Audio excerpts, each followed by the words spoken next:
Senyor.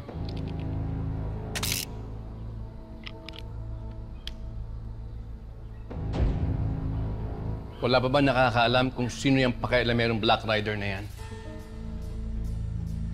Senyor, binabalikan ko na lahat ng kalaban natin. Pati na rin yung mga dati natin miyembro na tumiwalag.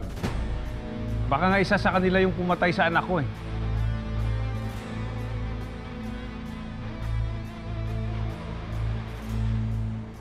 Nakikiramay ako sa'yo, Nolan. Parang anak na rin si Jasper. Ang problema, umaalingasaw na ang pagkamatay niya. Iniimbestigahan na ng mga pulis kung sino si Jasper. At kalat na rin yung nangyayari sa bar. Eh, senyor, inaayos ko naman lahat eh. Subukan mo.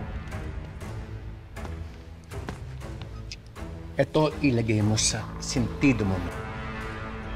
Kapag tayo sumabit, isusunod kita sa anak mo.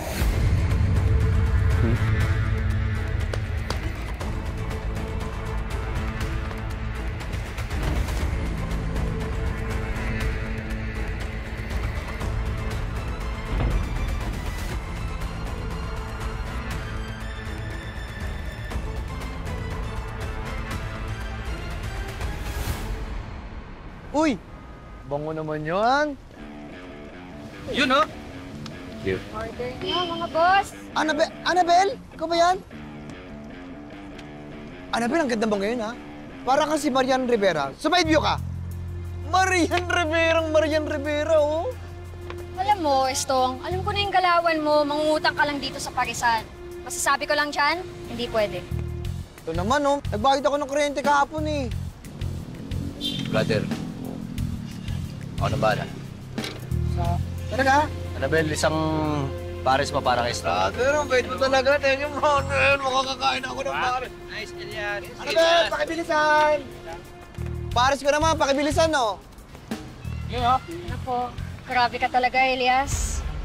Napakabait mo. Iba ka talaga. Bait din naman ako. Che! Look. Chuserong ko. Kumain ka na lang, tol. Hoy, bukas biyara kita. Kaya mo kayo. Kain.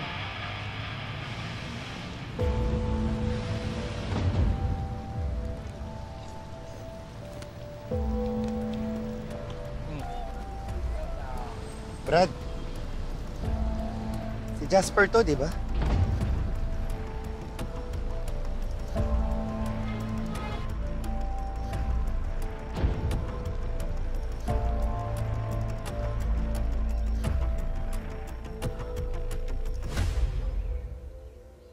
Buti na lang naabisuhan ko kagad ang koneksyon ko sa media.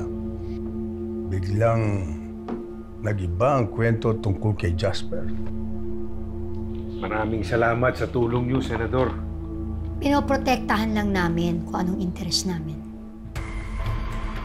Alam mo, pag bumaksak sila, babaksak din kami.